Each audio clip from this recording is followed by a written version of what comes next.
La ley orgánica reformatoria de la ley orgánica del Servicio Nacional de Contratación Pública, un adefesio, pero se aprobó.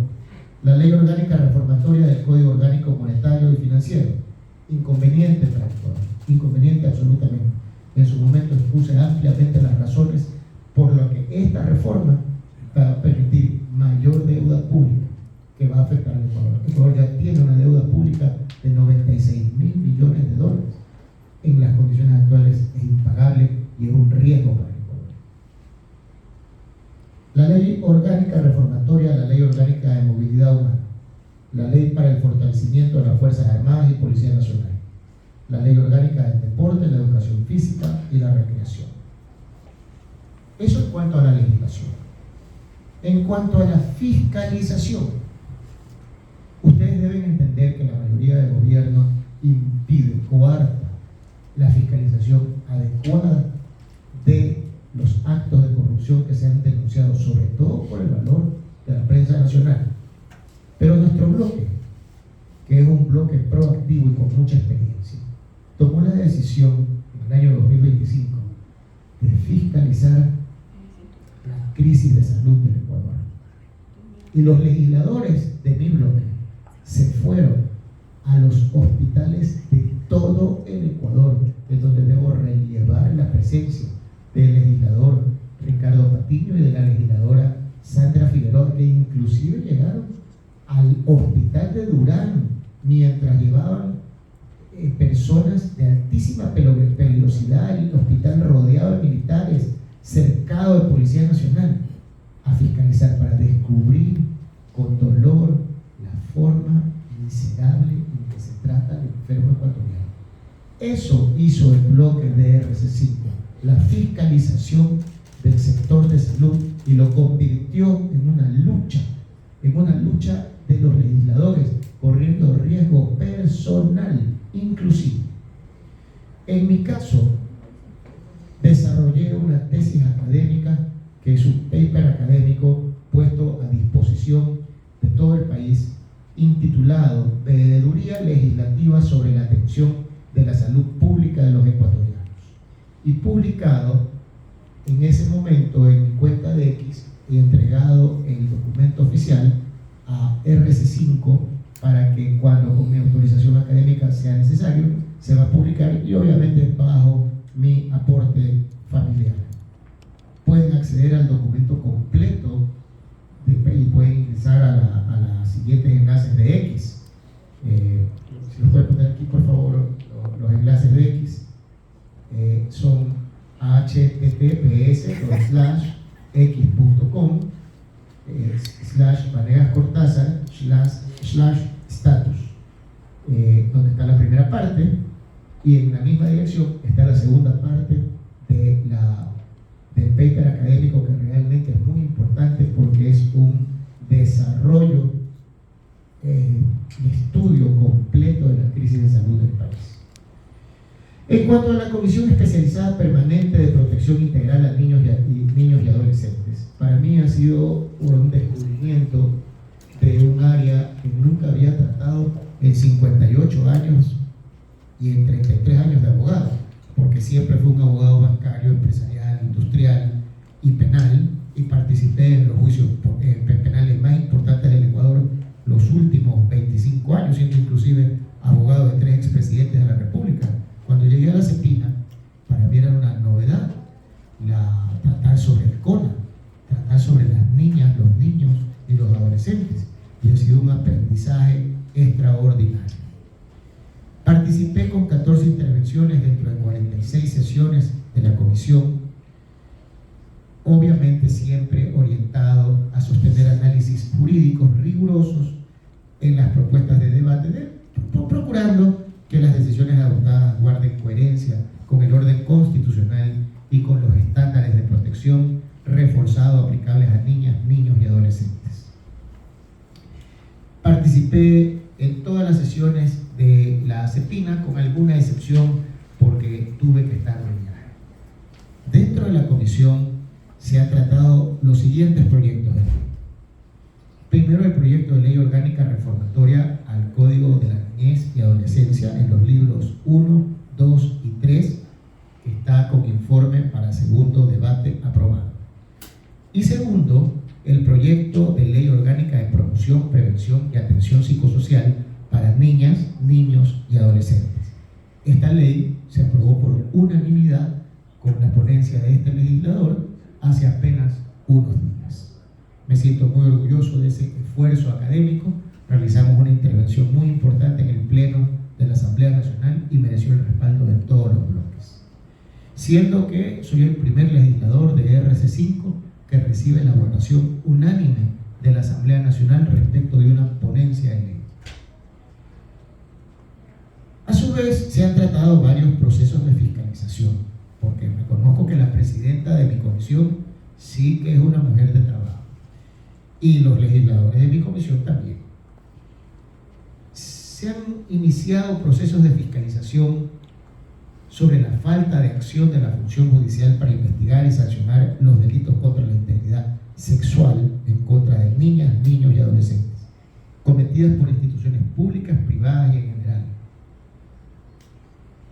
Se ha realizado una fiscalización con el objetivo de conocer y dar trámite al requerimiento de información presentado por el asambleísta Ricardo Patiño Aroca sobre la situación sanitaria de las provincias de Morona, Santiago y Zamora Chinchipe, relacionado con la posible emergencia epidemiológica y el fallecimiento de menores en comunidades indígenas del cantón Taisha, solicitando información a diversas entidades del Estado para efectos de fiscalización y control político. En este caso, que es un caso muy sensible, los legisladores de mi comisión se trasladaron físicamente a Taisha, haciendo un trabajo extraordinario, en donde se destaca la participación de la compañera presidenta Viviana Veloz y del legislador Ricardo Patiño Aroca, que ha sido el gran impulsor de este proceso de fiscalización.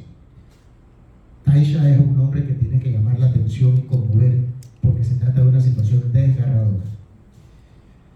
El proceso de fiscalización respecto de la afectación a estudiantes por contaminación química en unidades educativas del cantón Balsara, que provocó una intoxicación de al menos 35 niños.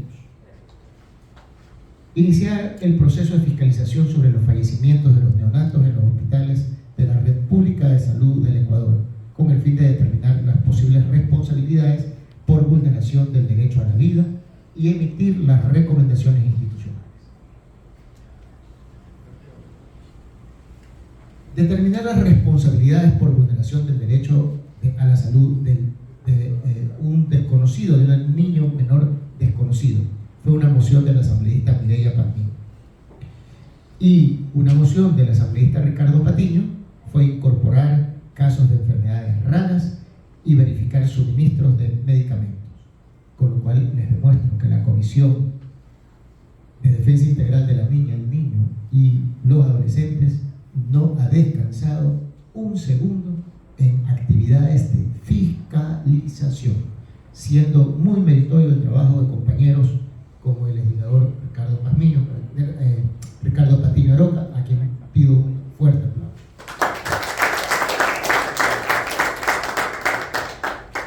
Luego viene mi participación en el Grupo Interparlamentario de Amistad Ecuador-Estados Unidos, con autorización expresa de mi organización política y particularmente del máximo líder de mi organización, porque él comprende mi visión progresista, que es la de Bernie Sanders, la de Robert F. Kennedy, y mi relación familiar con los Estados Unidos, siendo que mis descendientes son estadounidenses, especialmente mi nieto bello, Alejandro Rafael. El Departamento de Estado me invitó a integrar este Grupo Interparlamentario de Amistad Ecuador-Estados Unidos. En el ámbito de la cooperación internacional formo parte de este grupo. El grupo constituye una plataforma para el intercambio de experiencias, el desarrollo de agendas compartidas, el impulso de mecanismos de cooperación en ámbitos como la seguridad, el comercio, el fortalecimiento institucional. A su vez, facilita el establecimiento de canales permanentes de comunicación entre la Asamblea Nacional y el Congreso de los Estados Unidos, promoviendo un relacionamiento más dinámico y sostenido en el tiempo. En el marco de este grupo, mi postura es clara, orientada al fortalecimiento de las relaciones bilaterales, particularmente en lo relacionado con el impulso a las actividades comerciales comerciales entre ambos países, la promoción de oportunidades de formación académica para jóvenes ecuatorianos en universidades de Estados Unidos. Les recuerdo que Rafael Correa se graduó de máster en economía en una universidad en Estados Unidos, así como el interés de retomar y consolidar mecanismos de cooperación como un eventual acuerdo comercial. Asimismo, se ha destacado la importancia de facilitar el acceso a servicios como el sistema de salud para ecuatorianos con seguros privados, promover los destinos turísticos de Ecuador y reforzar la lucha contra la corrupción como ejes fundamentales para una representación sólida y transparente. Por eso lamento la presencia del ex embajador Michael Fitzpatrick en el directorio de un banco privado en Ecuador, demostrando un claro conflicto de interés y que las denuncias de Rafael durante el gobierno de Guillermo Lasso eran absolutamente ciertas y correctas. Obligaciones tributarias y patrimoniales. Nosotros como legisladores hemos observado de manera oportuna y responsable nuestras obligaciones establecidas por la normativa ecuatoriana ante el Servicio de Rentas Internas, así como a la correspondiente declaración juramentada ante la Contraloría General del Estado.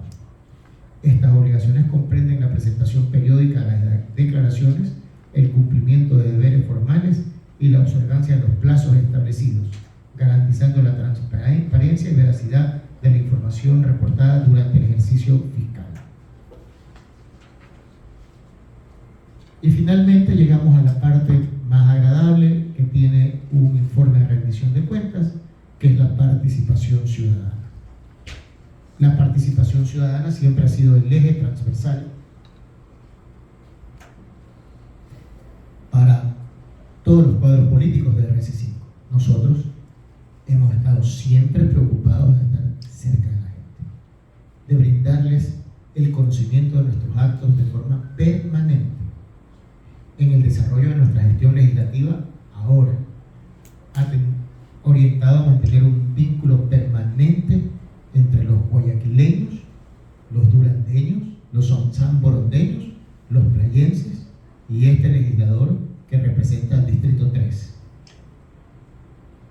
En ese marco se mantuvo una participación activa con medios de comunicación, a los que les agradezco los espacios que me brindan semanalmente, mensualmente y anualmente, y al equipo de medios que me acompaña, particularmente a María Fernanda, que no me deja descansar nunca, pero bueno, ahí vamos, María Fernanda, hacemos todo lo posible para tratar de atender a los medios.